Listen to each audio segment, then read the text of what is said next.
A wonderful morning to all of you.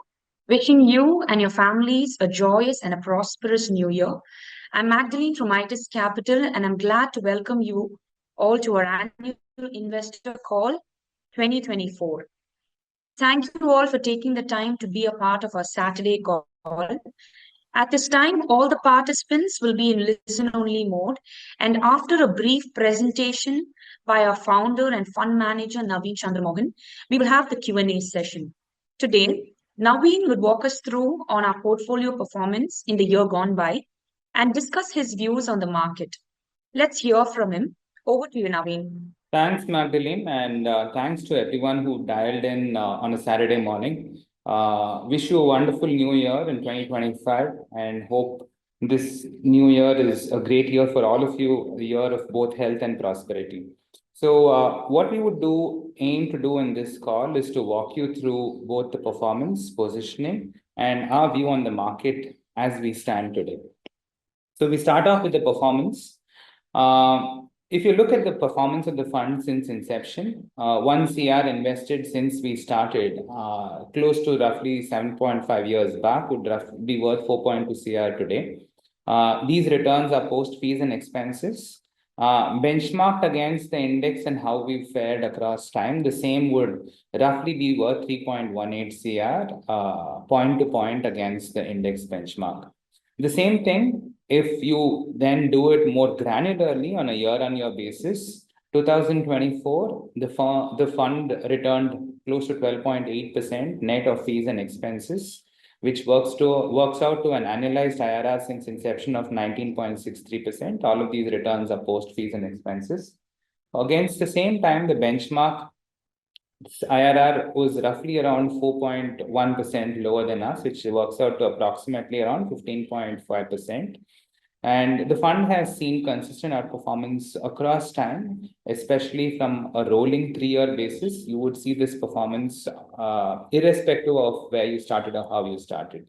Now, looking at 2024, what we've done is break down the returns of where our performance came from and what caused any drag, if any. So a performance attribution effectively takes the returns and breaks it down from an allocation and a selection effect. An allocation effect effectively tells you how well you've done by allocating to a particular sector. A selection effect tells you how well you've done by selecting the companies within that sector. So for example, one of our highest returns in 2024 came from healthcare.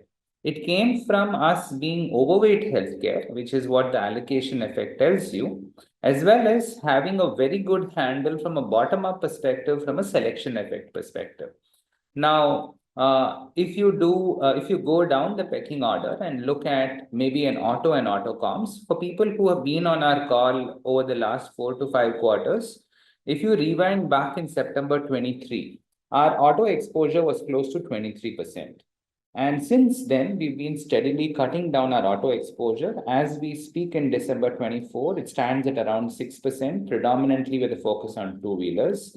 So while we had a strong allocation effect in auto, the selection effect was negative, predominantly in us not being positioned in M&M. And also in the last quarter, Bajaj Auto had a drawdown between October and December that hurt the selection. So end of the day, not having a particular company which has done well in the index in your portfolio will also hurt your selection.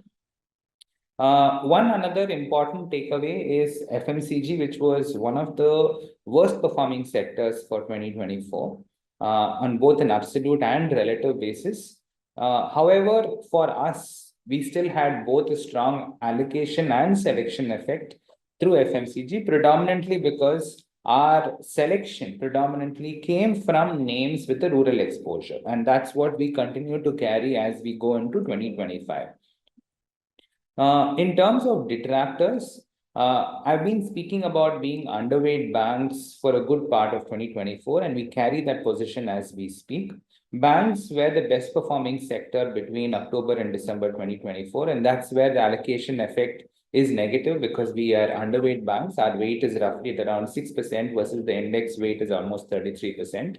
And IT again, we are slightly underweight the benchmark, and IT did well in the last 6 months. We continue to have weights in IT, but we still would not be overweight IT considering where valuations are. And for those valuations, the growth that we are seeing doesn't seem commensurate for us to get overweight IT at this stage.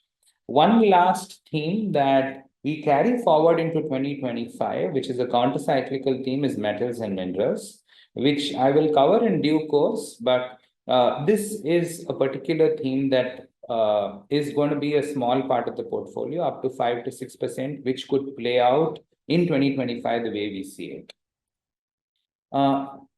If you look at the year gone by, obviously the first half of the year was a very broad-based bull market where between Jan to, let's call it, somewhere around August, pretty much small caps did really, really well, and they continue to do reasonably well basis the flows.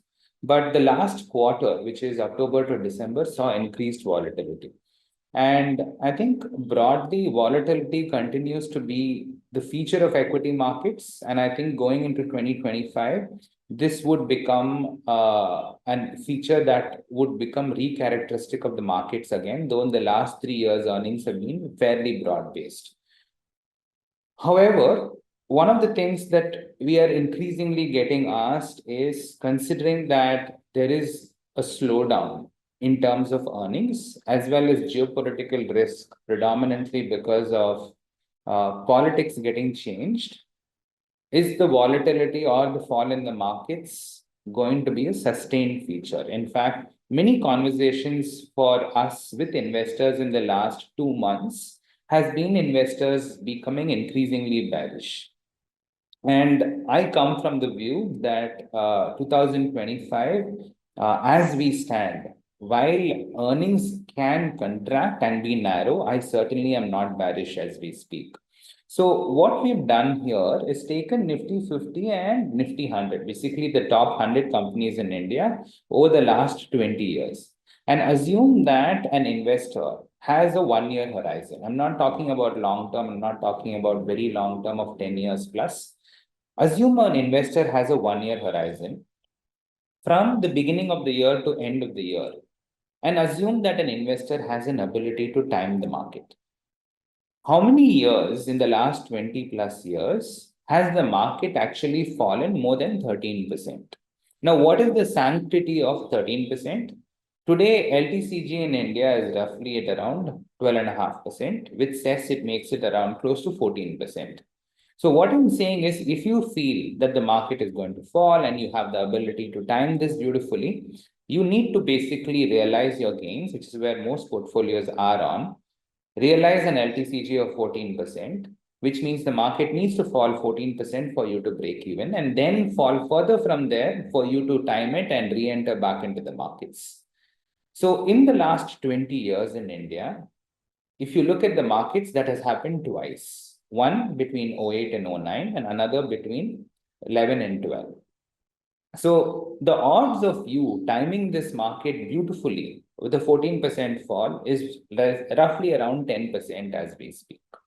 And those odds don't seem interesting enough for you to basically keep calling for an additional correction. So effectively what I'm saying is, when the market from peak to trough has corrected close to 13% as we speak, to us, it is an interesting opportunity to add capital, and more time should be spent on where growth is and where capital should be added, rather than saying the market is going to fall. So today, as I speak, increasingly as investors get more and more bearish, in my mind, I look at these as an opportunity to incrementally add capital in the market. Put another way, when I was in September, when capital was given to us, we were allocating around 75 to 80% at that time, and we were sitting at around 20% cash. Today, as capital is given to us, I'm almost getting deployed close to 95%. So we are not sitting on cash as we speak. So broadly, if I was to just summarize the last two slides, basis going into calendar year 2025, at Itus, I certainly am not bearish. However, what I'm saying is, earnings in the last 3 years were extremely broad-based. And I'll explain what broad-based means from our perspective. I personally believe going into calendar year 2025, this earnings is going to become narrower in nature. The implications of that will go into the portfolio in due course. Now, once I have given you a slightly shorter term perspective of what I expect, I want to zoom out a bit and give you a slightly more medium term perspective of how I see things. One of the things that is structurally seen in India is our weight in the MSCI country index is structurally going up. What does this mean? This has implications of how global investors look at India, though FIs have been pulling money out of India, which I think is going to continue into calendar year 25. I don't expect them to come back in the first half of the calendar year 25. But if you have to take a slightly more medium term view, I don't think they can stay out of India from a 3 year view.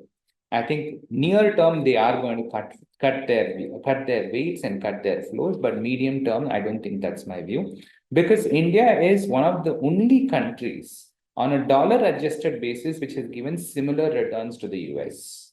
So effectively, are put another way, the beta of India of what it used to be, let's call it 5 to 7 years back, has come down. So risk adjusted, India still has a lot of relevance from a global allocation perspective against any of the emerging market countries that you can compare it to. So now if you go and think about things from a flow perspective, right? What has happened in the last 12 months and how does it align with where the mutual fund industry is positioned today? So today, if you look at it, 39.13 lakh crores is the equity AUM money as we speak, against which your net inflows in last 12 months has been around 5.58 lakh crores. And it's no surprise that most of the money that has come in the last 12 months has come into sector and thematic funds, which is around 38%, and mid and small cap funds, which is around 20% of the flows. So how does this stack up into the overall mutual fund industry as we speak? Out of the 39.13 lakh crores, it's the first time in history in the last 25 years of the mutual fund industry where sector funds, mid and small cap funds cumulatively put together roughly constitute 40% of the AUM, right? More importantly, one of the most important categories for investors historically has been multi-cap fund. And today that is sitting at the lowest in terms of risk. So people from a participation perspective have not paid much attention to risk. And so far they've gotten rewarded for that view. I think in calendar year 25, you will see flows starting to pay attention more towards risk as earnings narrow. So today, for the first time in the last 20 years, multi-cap as a category is at 6%, which is the lowest I have ever seen it in the last 22 years. Now, there could be an alternate view that because you have created another category called flexi cap, you cannot look at multi-cap in isolation, which is fair. But even if you add multi plus flexi put together, that's still only 20% of the overall flows. So it's important to understand where the flow of money is going in order to understand the sentiment around how people are viewing risk today. Now, obviously, many people may have been following this. The graph shows a structural increase in DII participation as well as a structural decline in FII participation. And this graph has certain other implications around how I see it. And let me explain how I see this. Now, India has gone through, so many of you who are aware and who've been with Itus know that we come from the school of view of investing in cycles. And according to us, flows also have relevance to cycles. So for example, if you break down India between 2000 and 2024, flows have also gone through cycles. The first cycle was between 2000 and 2008, where many FIIs whose names we did not know back then, names like, for example, Capital Group, T. Rowe Price, Fidelity, started investing in India around that time. So FII's relevance of India significantly increased between 2000 and 2007. 2007 was where they saw their short-term peak. And then you entered the GFC, they pulled out of money from India. And that created a new asset class of HNI money creating and investing in India. Now, unfortunately, India is one country where this word DII is misused, right? DII is, I use the word misused because it includes retail and HNIs under one. DII stands for domestic institutional investors, but there are no institutional investors in India. If you look at it, it's predominantly MFs, which are institutional, but MFs also have retail money and HNI money clubbed into one. And then you have the emergence of family offices that have taken over from 2009. So 2009 to 2017 was the emergence of family offices as an asset class. Beginning of that, many families began to treat equities as a business and started to invest in India. And 2009 to 2017, you saw their rates go up. 2018 basically ensured that some of them who actually most HNIs look at equity investing as a business, not just as a way of investing for the long term. Because for them, they have multiple opportunities. When you look at one category, equities is one category. Now, 2018 onwards and post-COVID started emerging a new retail asset class. The way I distinguish between retail and HNI, retail is basically taking a part of their savings and investing it into the equity market. So for them, the ability to think long-term does exist.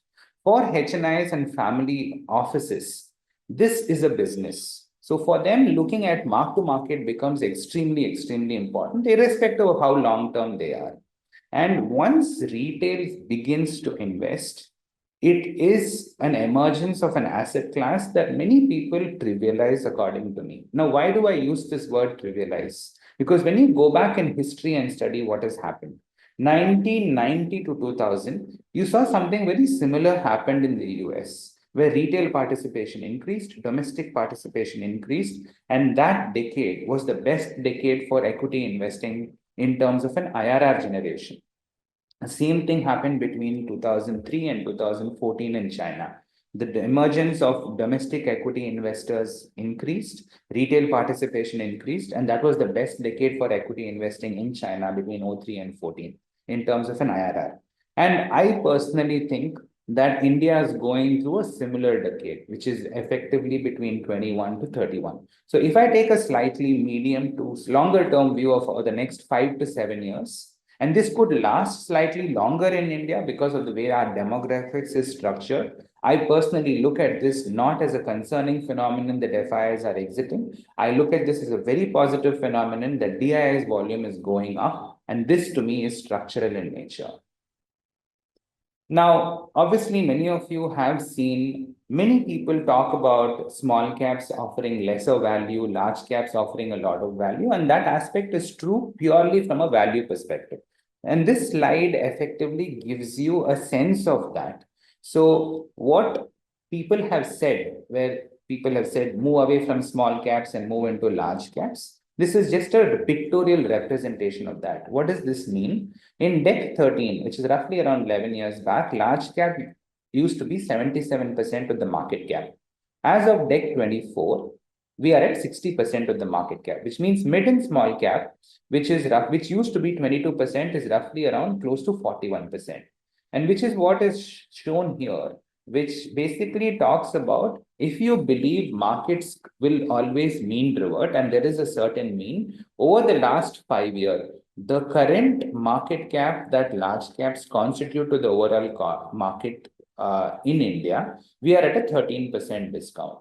And for small caps, that number is at a 43% premium.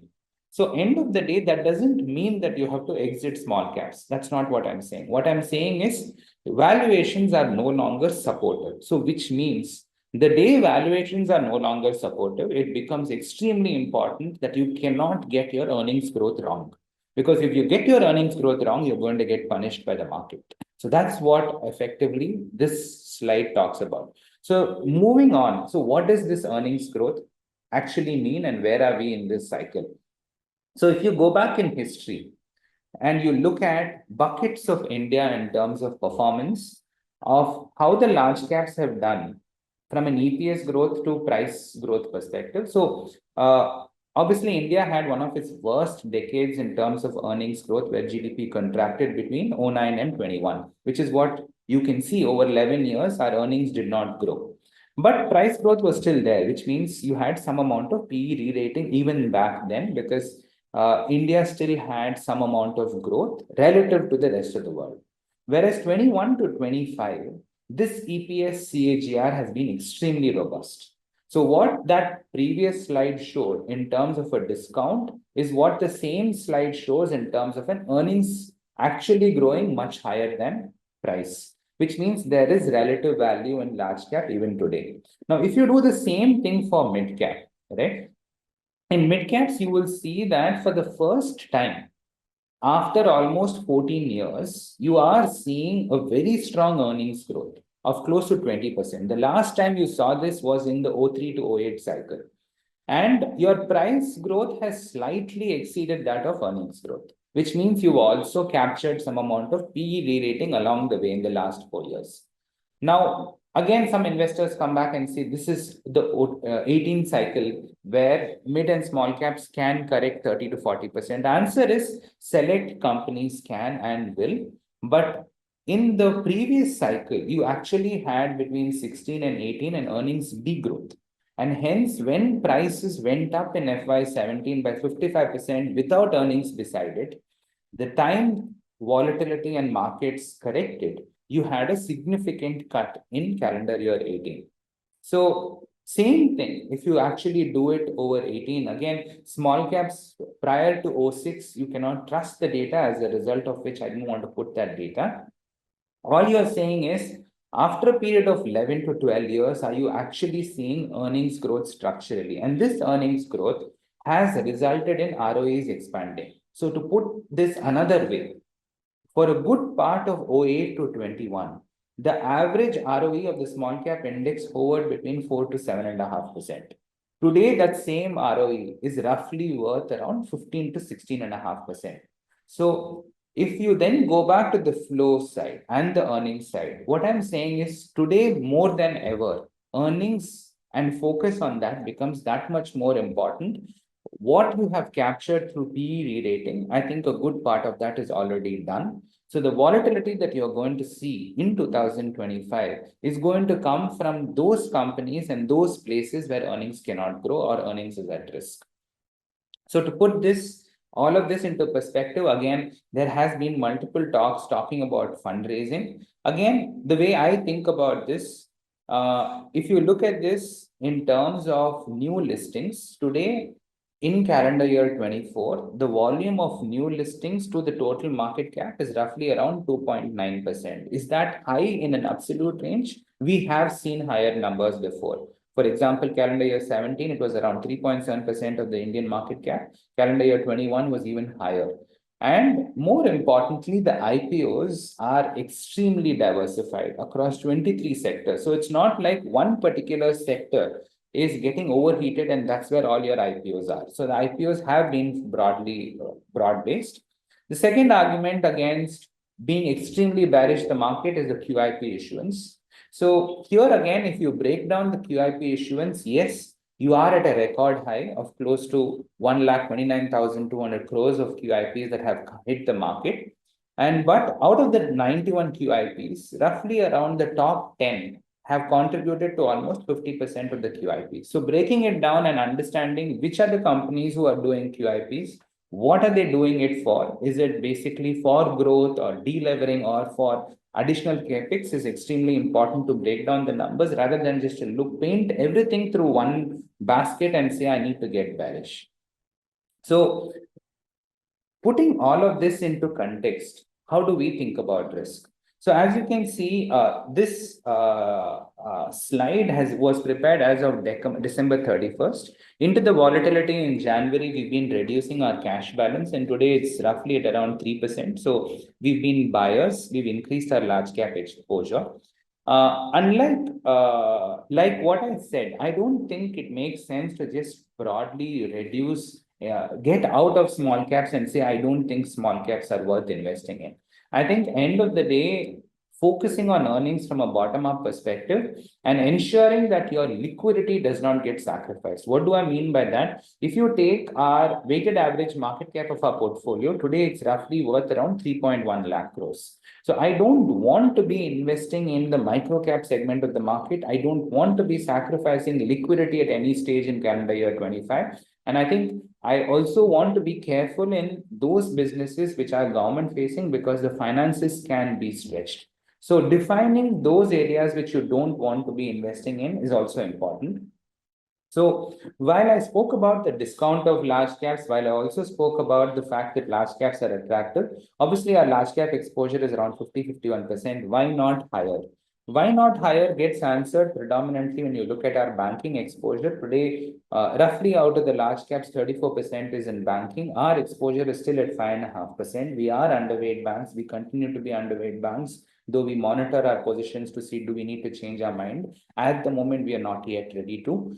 So unless and until we change our mind of banking, I don't see the large cap exposure going up to 75 to 80% as we speak.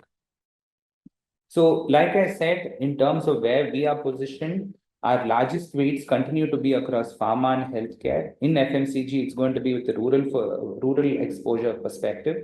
We are underweight banking, but we are overweight non-lending financials. We will continue to build our exposure in power and capital goods this year because structurally, from a medium-term perspective, that's a space that I still think will do well. And consumer discretionary spends, we want to be positioned there as well. What are we monitoring? This year, one of the most important things that the government has said clearly that they want to be focused on is to ensure that the fiscal deficit reduces from 4.9 to 4.7. And they also want to be increasing their spends on rural, giving out SOPs, which effectively means the CapEx is going to take a hit. So effectively, if CapEx is going to take a hit, certain sectors may have a slowdown post the budget. That is something that we want to be monitoring. So where we are positioning there and becomes important. I don't think that this is structural. I think this is more of a calendar year 25-26 phenomenon, after which the base effect will take over. So if we see volatility there, you will see us adding more risk into those spaces. Finally, the way I wanted to just give you a perspective is at Itus over the last 3.5 years, we've been significantly investing in technology in terms of how research gets to work with data. And this has helped us in terms of granularly positioning portfolios from time to time and risk managing them with efficiency over time. So I thought we'll take up 3 to 4 positions of ours and give a perspective more from an outside-in view around what are some of the data points that we look at within the firm. So one position within the CAPEX space that could be a beneficiary from a slightly more medium-term perspective is our position on KAI Industries. KAI Industries continues to be the second largest player in cables and wires today from a market share perspective, but the largest player in terms of exports. So as CAPEX from both the government and private sector increases, you are going to see power transmission CAPEX translate into ancillary businesses like cables and wires grow significantly. Now, one other interesting trend that India has transitioned is in the cables and wires segment, we've become a net exporter of goods and services. Pre-calendar year 18, we used to run a deficit. And KAI Industries has been a beneficiary of this because roughly around 13 to 13.5% of its revenues come from the exports. And we see this power transmission theme not just as an India-specific theme. We see that US also becoming significantly spending a lot on power CAPEX. So transmission in terms of export revenue should increase for the company. Second company that we want to pick up is ICICI Lombard. Again, this has been a position of ours in the last 1.5 to 2 years, and which has done well. We continue to own this. We have not trimmed weight in this.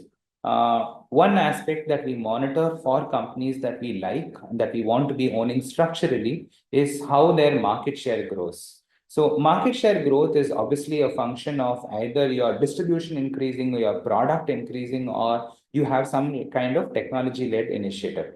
And what you would see in the general insurance space is while many players have come and gone, ICICI Lombard has, while they might have sacrificed growth on certain years, they have ensured that their combined ratio has always been kind of best in class. And that has resulted in significant and continuous market share growth over time.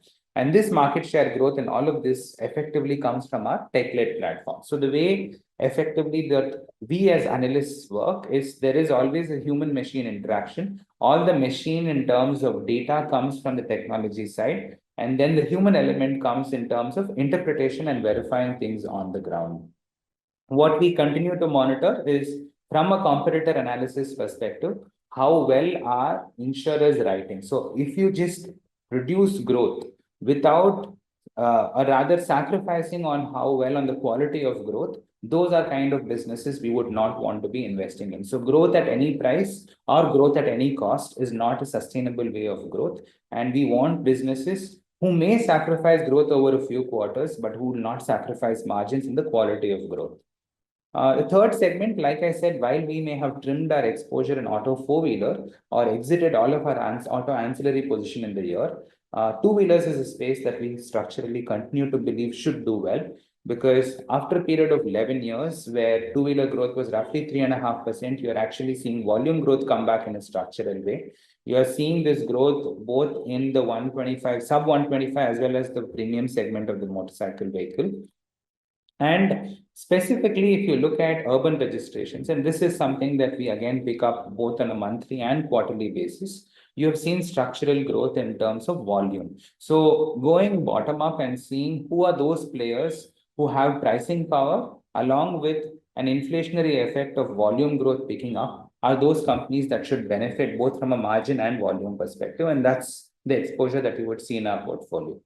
So what this helps us from a technology-led initiative is when certain companies that we own have 1 or 2 quarters of blips, how do we as analysts react? Rather than just react to certain numbers and take actions, reacting more from a slightly more structural perspective helps us from risk management and ensuring we can take both medium-term and long-term views. That's how we, what I call as combined technology with the human element that we work with. So broadly, if I was to conclude this presentation of ours, if I look at where India is, I think earnings in calendar year 25 should become narrower rather than broad-based. What this means from a risk management perspective is you will see our top 10 exposures grow higher in terms of how we build concentration. We had a longer tail in calendar year 24. You will see that calendar year 25, Itus portfolios will have a narrower tail, which means lesser number of names. I still expect volatility in 25, but I'm not bearish. These kind of corrections that we have experienced, according to me, are good opportunities to deploy capital. I still think earnings growth in calendar year 25 at a broad-based basis should be at high single digits, low double digits. And end of the day, you are going to see a lot more currency and bond yield driven volatility translating into equities. The broader growth story that we are talking about has not yet been derailed. That aspect I continue to be fairly bullish on. So that's broadly what I wanted to leave you with. And from here, we should be able to open the floor for questions and look at answering client-specific queries. Thank you, Naveen, for the update. Investors who have questions can feel free to type their questions in the Q&A section.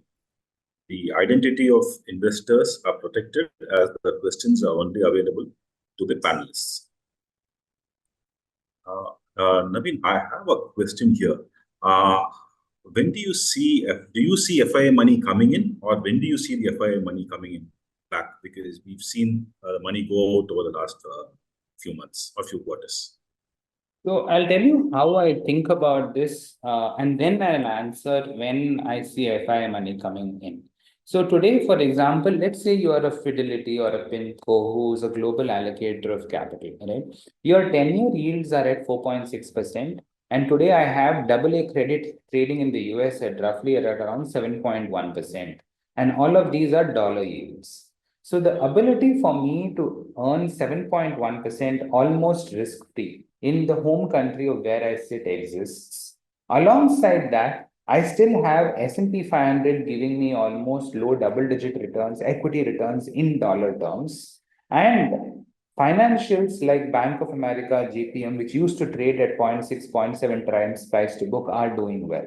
So the need for me to access emerging markets effectively from a risk premium perspective, unless and until I see a 15 to 17% structural growth without any earnings at risk, does not exist. So I'm not surprised that FIIs continue to pull out of money from India specifically, and I think that will continue in the first half of calendar year 25. Where do I see this possibly change? One of the risks that I think can hit this thesis that I just laid out is dollar depreciation. So from the time that you've seen Trump come into power, dollar has actually appreciated almost 8 to 10%. I'm not talking specifically with INR, I'm talking from a global currency perspective. And I think maybe right now we are in the early stages of a peaking of a dollar. And somewhere in calendar year 25, I think dollars should depreciate. And that should be the onset of risk capital from FIIs coming back into an emerging market like India, which I would say from a timeline perspective should be in second half of calendar year 25. That's broadly how I think about this. Thank you for that. Naveen, what would be your view be on the pharma and healthcare sector into 2025? So here for pharma and healthcare, this is not a 1 year view. This is slightly more of a 2, 3 and slightly more structural view. If you go back in terms of pharma and healthcare, there are 5 subsectors within it. There is US generics, there is Indian branded, there is CDMO, there is hospitals, and there is diagnostics. Now, within these 5 subsectors, other than diagnostics, we own all the other 4. Why we don't own diagnostics? Because diagnostics is more of a linear growth story, 14 to 16% possible, slightly higher in a bull case scenario. For that, if you have to play a 55 or 60 multiple to own a linear growth story, I'm not sure it's the most attractive. So leave diagnostics, the other 4. The base rate for this industry growth has roughly been around 10 to 12% over the last 20 plus years. For the first time after a 7 to 8 year cycle, you're seeing this base rate go up from 16 to 17% as we speak today, along with margins expansion. So many of these pharma companies, if you look at them over the last 20 years, they have the highest cash to market cap ratio, which means this growth in the last 1.5 years has come with accretive cash generation. So many of these pharma companies who consolidated well will be using this in order to acquire companies as well as they expand their product portfolio. And I think this growth that we speak across sub-segments can continue for the next 2 to 3 years. And I'm not saying the sector is cheap. Many of these companies have priced in some of this growth, but many of the margin expansion that I'm talking about is not yet priced. So I still think earnings growth of 15 to 16% base case is something that you should be able to generate with low downside. Any margin expansion alongside it should give you a kicker on top. So that's a sector that I think should do well. Understood, Naveen. Thank you so much for this. What is your view on the rural recovery? Is the portfolio has FMCG businesses, and how do you see that? So here again, Ajit, in terms of FMCG, I am not broad-based positioned on FMCG. So if you look at it, we don't have a Nestle or a Asian Paints or businesses which are still high-quality franchises, but have a smaller part of the rural recovery exposure. So for example, our largest exposure would be in Marico, for example, right? And if you look back on 18 to 23 cycle, one of India's low growth segments was rural. In between 18 to 23, rural, if you break down the growth, and obviously you can only do a best case estimate of it. It's very difficult to segregate urban and rural. You can do it from a best case analysis of how commentaries from managements come out. Its annualized growth has been around 2.5 to 3%. Whereas your steady state base rate growth generally is at high single digits. So you have been growing subpar. From 23 end onwards, you've seen incentives that have been created by the government. Again, I'm not commenting on whether it is good or bad, but that's the reality in order to support rural recovery. It started with elections and it continues along those lines.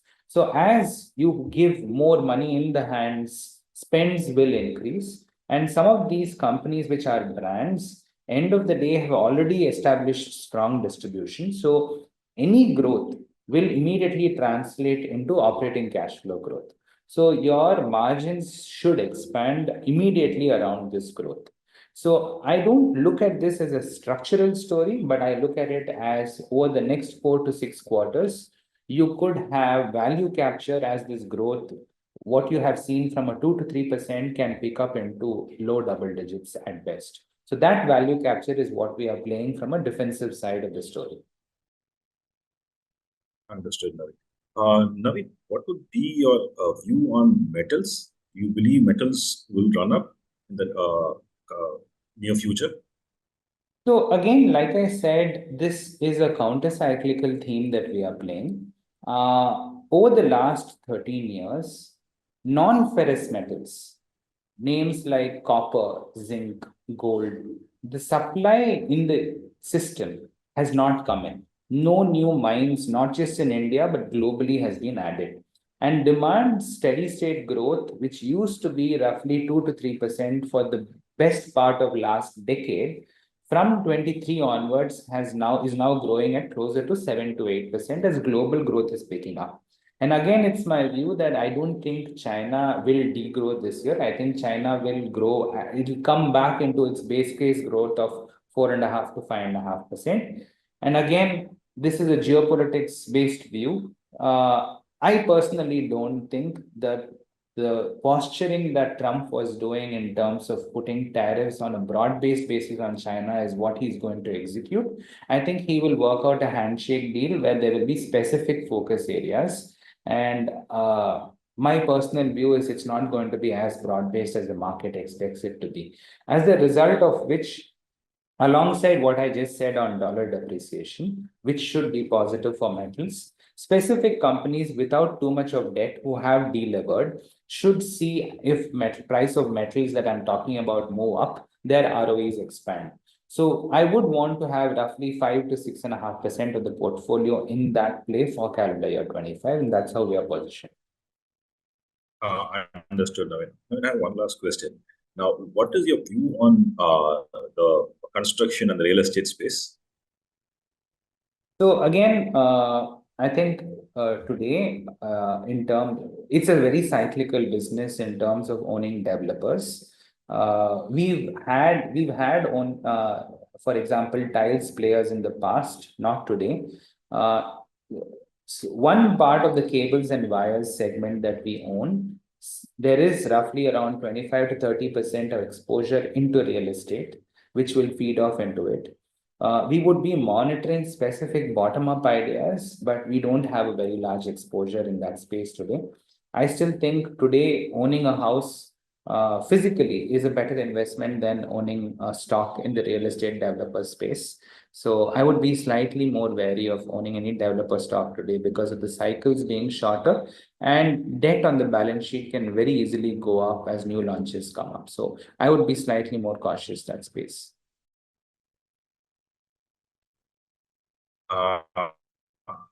Thank you, Naveen, for the answers.